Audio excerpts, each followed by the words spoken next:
I was sitting there in that cheap office chair they never replaced, the one with the weird stain I'd been looking at for 6 years, when Elliot slid the folder across his desk with that same practiced expression. Half grimace, half smile. I knew what was inside before I even opened it. Rejection number 12. 12 times. 12 times I'd been passed over for senior consultant. And I already knew who got it instead of me, Kirsten. 8 months at the company. 8 months. The thing is, Daphne, Elliot said, leaning forward like we were co-conspirators instead of whatever we actually were. Q4 isn't our strongest quarter for leadership transitions, but I've already put your name at the top of the list for spring promotions. I nodded like I believed him, like I hadn't heard almost those exact words 11 times before, like I hadn't trained every person who'd been promoted above me since 2018. Then I did something that surprised even me. I started laughing. Not cute giggles, the kind of laugh that makes people uncomfortable, the kind that says, I've finally snapped. Elliot's face did this weird thing. His customer service smile glitched. Something funny? Yeah, I said, still laughing. Me, I'm the joke for believing you. 12 times. So that's how it started. That's the moment I decided to burn it all down. Oh, wait, I should probably introduce myself. I'm Daphne. I was 33 when this happened, working at this boutique consulting firm called Paragon Strategic. We did business transformation consulting for healthcare companies. Sounds fancy, right? 6 years I'd been there. 6 years of being the person they called at 11 p.m. when everything was falling apart. 6 years of being told I was invaluable, but apparently not invaluable enough to promote. Before I go deeper into this mess, please like this video, subscribe to the channel, and let me know in the comments if you've ever been in a situation where you felt completely invisible despite working your ass off. Because honestly, it helps to know I'm not alone in this. And trust me, this story goes places even I couldn't have predicted. So back to that office. That moment, I composed myself and told Elliot I understood. That I was a team player. Then I walked back to my desk, past Kirsten, who was literally showing her new business cards to anyone who'd look. Senior consultant. The title that should have been mine almost 3 years ago. Let me give you some context. Paragon Strategic was founded by 3 guys who worked at one of those big 4 consulting firms. They had this whole, we're different, we're family shtick. Elliot was employee number 6. I was employee 23, hired when they were still trying to prove themselves. I automated half their reporting systems. I saved their biggest account, Healspace Regional, when our project manager quit mid-implementation. I routinely worked 60-hour weeks. I delivered. Every single time. And it wasn't just that they didn't promote me. They'd tell me why. Always something different. You need more client-facing experience. So I'd get that experience. You need to demonstrate more leadership. So I'd lead a team. You need more technical expertise. So I'd get certified in whatever new system they were implementing. And after I'd check each box, they'd move the goalposts.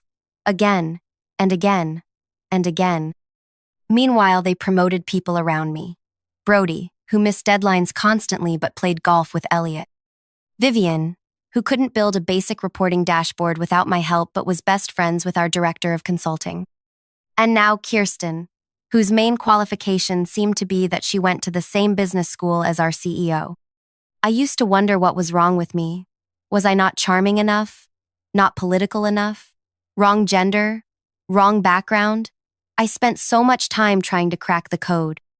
But sitting there that day, watching Kirsten parade around with her new title, something just clicked. There was no code to crack. The system was just rigged. Not just against me, but against anyone who actually believed merit mattered. That night, I went home and cried. Like, ugly cried. The kind where you're sitting on your bathroom floor at 2 a.m. wondering how you became this person. I called my sister Renee, and she listened to me rant for an hour. Then she said something that changed everything. So quit. I can't just quit, I said. I've invested 6 years. That's just sunk cost fallacy talking, she said. Renee's an economist. She's always diagnosing my life problems with economic theories. It's not that simple, I argued. The job market is tight and I need— No, Daff, she interrupted. I didn't say find another job. I said quit, as in, stop giving them your best. Stop caring. Stop trying to earn the approval of people who clearly have no intention of giving it to you. I sat with that for a minute. That's not who I am, I finally said. Maybe it's who you need to become, she replied. I couldn't sleep that night. I kept thinking about what Renee said, about how I'd spent 6 years trying to prove myself to people who had already decided not to see me. And something hardened inside me. A plan started forming. See, I knew things. I knew how everything at Paragon actually worked, not how they claimed it worked in their fancy pitch decks. I knew which clients were on the edge of leaving. I knew which projects were behind schedule. I knew where all the bodies were buried, metaphorically speaking. And most importantly, I knew that despite being denied a promotion 12 times, I was the glue holding at least 5 major client relationships together. The next morning, I went to work like normal. I smiled at Elliot in the hallway. I congratulated Kirsten. I answered frantic emails from project teams. But something had changed. For the first time in 6 years, I wasn't trying to impress anyone. Instead, I started documenting everything, every process I'd created, every workaround I'd invented, every client relationship I'd salvaged. I organized it all into a private digital notebook, not company property, my property. Then I created what I called my indispensability map.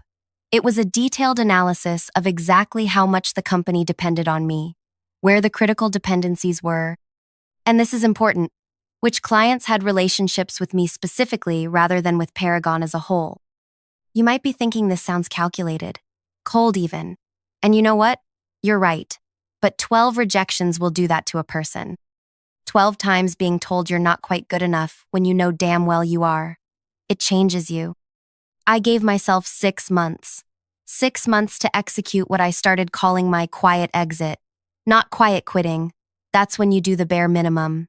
No, I kept working just as hard. But my goal had changed. I wasn't working for a promotion anymore. I was working for myself. The first phase was making myself even more indispensable. Counterintuitive, right? But necessary. I volunteered for the most complex client problems. I became the go-to person for troubleshooting. When our biggest client, HealSpace, had an issue, they'd call me directly, not Paragon's support line. I was careful about it. I didn't sabotage anything.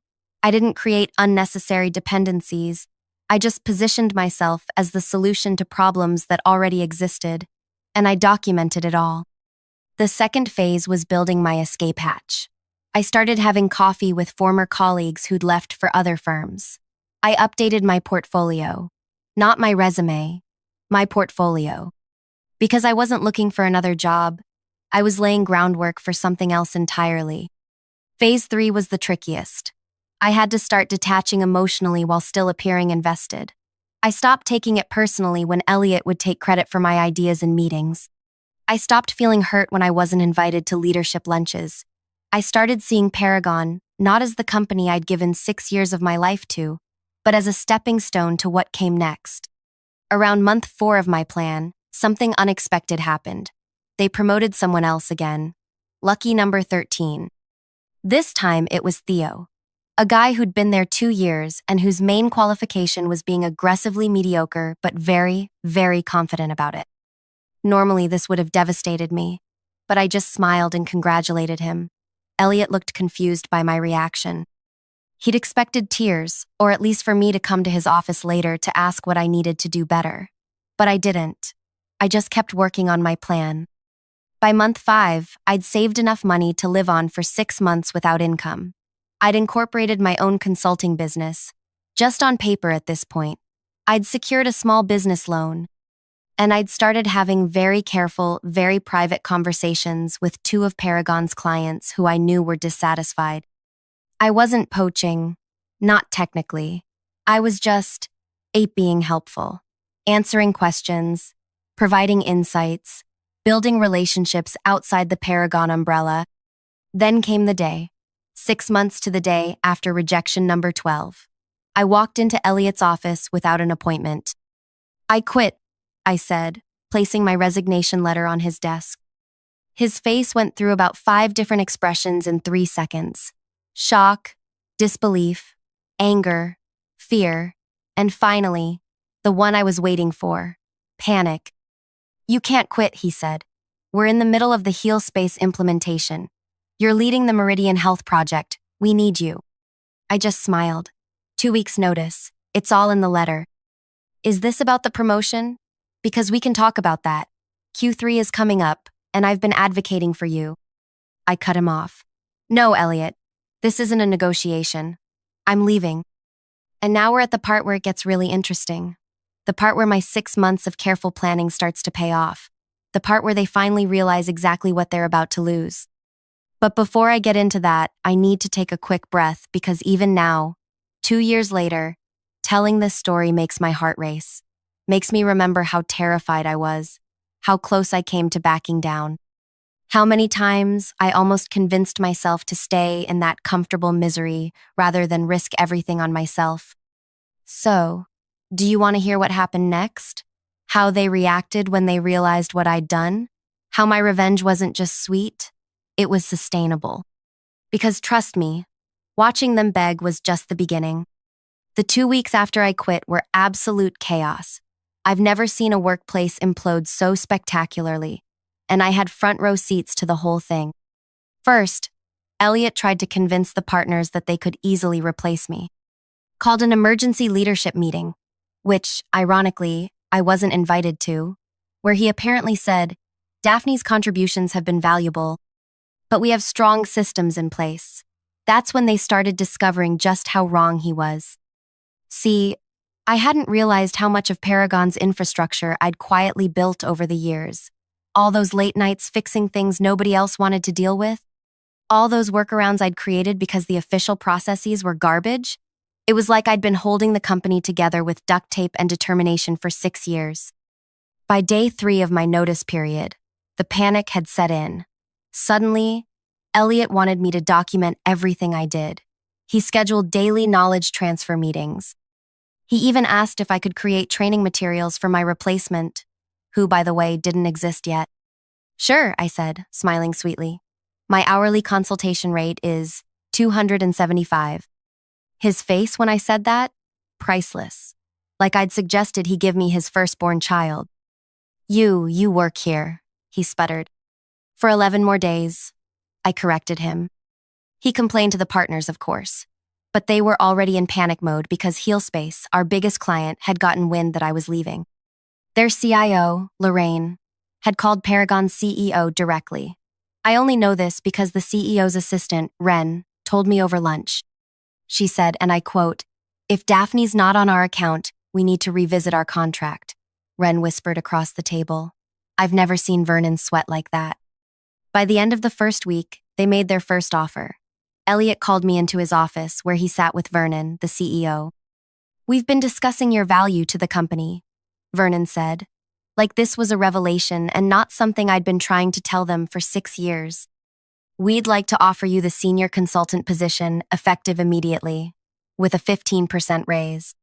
I almost laughed. The promotion I'd been begging for, suddenly available now that I was walking out the door. "I appreciate the offer," I said, "but I've already made other arrangements." They looked shocked, like the idea that I might have options beyond Paragon had never occurred to them. "What would it take?" Vernon asked. "We can go to 20% on the raise." "It's not about money," I said, which was both true and not true. Of course, it was partly about money. I'd been underpaid for years, but it was more about respect, about recognition, about not spending another day in a place that had shown me 12 separate times that they didn't value me. By the beginning of the second week, things got desperate. Systems were breaking that only I knew how to fix. Clients were calling, asking specifically for me. The Meridian Health Project was behind schedule, and nobody could figure out the custom reporting dashboard I'd built. That's when they made their second offer. Senior manager skipping a level entirely, with a 30% raise and a seat on the leadership team. I declined again. "You're being unreasonable," Elliot said, his fake smile completely gone now. We're trying to make this right. 6 years, Elliot, I replied. You had 6 years to make it right. By day 10, Vernon himself came to my desk. He looked like he hadn't slept in days. Name your price, he said quietly. Whatever you want. Director level. Choose your projects. Work from home. Just stay.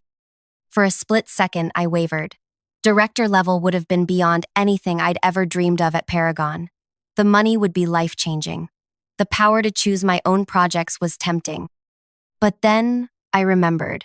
12 rejections. 12 times being told I wasn't quite good enough. 12 times watching someone less qualified walk away with the promotion I deserved. I'm sorry, I said, but my mind is made up. On my last day, I did something that surprised even me. I was professional. I handed over everything they'd asked for. All the documentation, all the contact information, all the project status updates. I didn't burn bridges. I didn't sabotage anything. I just left. As I was walking out, carrying my sad little box of desk plants and coffee mugs, Elliot stopped me in the lobby. You're making a mistake, he said. You won't last 6 months on your own. I just smiled. Watch me. Here's where the story shifts. Because my revenge wasn't quitting dramatically or making them panic, though, that was satisfying. My revenge was what came next. Remember those 2 dissatisfied clients I mentioned? The ones I'd been having careful conversations with? The day after I left Paragon, I had official meetings with both of them. Not as a Paragon employee, but as the founder and CEO of my own consulting firm, Clarity Partners. 1 week later, HealSpace canceled their contract with Paragon and signed with me. Not just the implementation I'd been working on, their entire portfolio of projects. When Vernon found out, he called me apoplectic. This is a breach of your non-compete, he shouted. Actually, it's not, I said calmly. I never signed a non-compete. Check your records. He went silent, because he knew I was right. In all the paperwork over 6 years, they'd somehow never gotten around to having me sign a non-compete agreement. An oversight that was now costing them millions. 3 weeks after that, Meridian Health followed. Their COO told me later that when they called Paragon to cancel, Vernon offered to slash their rates by 40%. They declined. By month 3, I had 5 clients, 3 from Paragon and 2 new ones through referrals. I was making triple what I'd made at Paragon. I hired my first employee, Tanya, a brilliant analyst who'd been overlooked at her previous firm. The best part? I didn't have to work 60-hour weeks anymore. I set boundaries. I charged what I was worth. I built systems that worked from the start instead of patching broken ones. At month 5, something unexpected happened. Kirsten, remember her? Promotion number 12? Reached out to me on LinkedIn. She wanted to meet for coffee. I'm miserable, she confessed, stirring her latte nervously. Everything's falling apart there. Nobody knows what they're doing. The HealSpace account is a disaster. Elliot blames everyone but himself. I nodded sympathetically. None of this surprised me. They talk about you like you're the bogeyman, she continued. Vernon actually banned anyone from saying your name in meetings, but they also can't stop talking about how things worked when you were there. I couldn't help but feel a little smug, but also sad. Sad for the people still trapped there. Sad for the 6 years I'd wasted trying to prove myself to people who were never going to see my value. Why are you telling me this? I asked her. She took a deep breath. I want to work for you. I nearly choked on my coffee. Excuse me? I know it's weird, she said, and I understand if you say no, but you built something amazing in just a few months. You're doing the work you want to do, with clients who respect you. That's what I want. I studied her face, looking for signs of deception. Was this some kind of corporate espionage? A trick to get me to reveal my client list? But all I saw was exhaustion, and something I recognized intimately, the desperate need to be valued for your work. Send me your resume, I said finally, and we'll talk. 6 months to the day after I left Paragon, I got a call from a number I didn't recognize. When I answered, a familiar voice came through. Daphne, it's Vernon. My heart skipped a beat. Hello, Vernon. What can I do for you? We need to talk, he said, his voice strained. Things here are. We're struggling. The quarterly numbers are the worst they've been in 5 years. We've lost 7 more clients since you left. I waited, saying nothing. We want you back, he finally said. We'll match whatever you're making now. Double it even. Director level, equity stake, whatever you want. I closed my eyes, taking in the moment. This right here, was what I'd wanted to hear for so long. Validation, recognition, the admission that I had been right all along. But it came too late. I appreciate the offer, I said, echoing the words I'd used when rejecting their previous attempts to keep me. But I'm not interested. We're desperate, he admitted, his voice cracking. Please, just come in for a meeting. Name your terms. That's when I realized something important. My revenge fantasy had always ended with them begging me to come back and me triumphantly accepting on my terms. But now that it was actually happening, I discovered I didn't want to go back. Not for any amount of money, not for any title. Because I'd built something better, something that was mine. I'm sorry, Vernon, I said, and I was surprised to find I actually meant it. But I've moved on, and you should too. After I hung up, I sat at my desk, my real desk, in my real office, with my company name on the door, and I cried. Not sad tears, not angry ones. Relief, release. The final letting go of 6 years of feeling not quite good enough. Today, Clarity Partners has 17 employees. We've doubled our revenue each year for the past 2 years. We're selective about our clients, our projects, and most importantly, how we treat our people. Kirsten is now my director of client services. Turns out, when she's not trapped in a toxic workplace, she's actually brilliant. Tanya runs our analytics division. We even hired Ren, Vernon's former assistant, as our operations manager. Paragon? They're still in business, but they've downsized dramatically.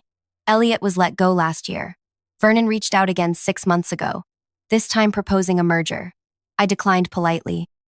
The revenge wasn't in watching them struggle. It wasn't even in building something successful of my own. The real revenge was discovering that I never needed their validation in the first place. That I could value myself even when they didn't. The 12 rejections? They were actually 12 redirections, pushing me toward where I was supposed to be all along.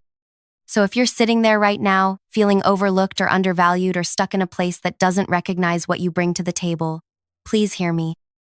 You don't have to set yourself on fire to keep other people warm. You don't have to keep auditioning for people who have already decided not to cast you. Sometimes the best revenge isn't about getting even. It's about getting free. And look, I know this story might seem too perfect, too neat, but I promise you it's real. I have the battle scars and the tax returns to prove it. If you connected with any part of this story, please hit that like button and subscribe to the channel. Drop a comment below if you've ever had to walk away from something to find your true worth.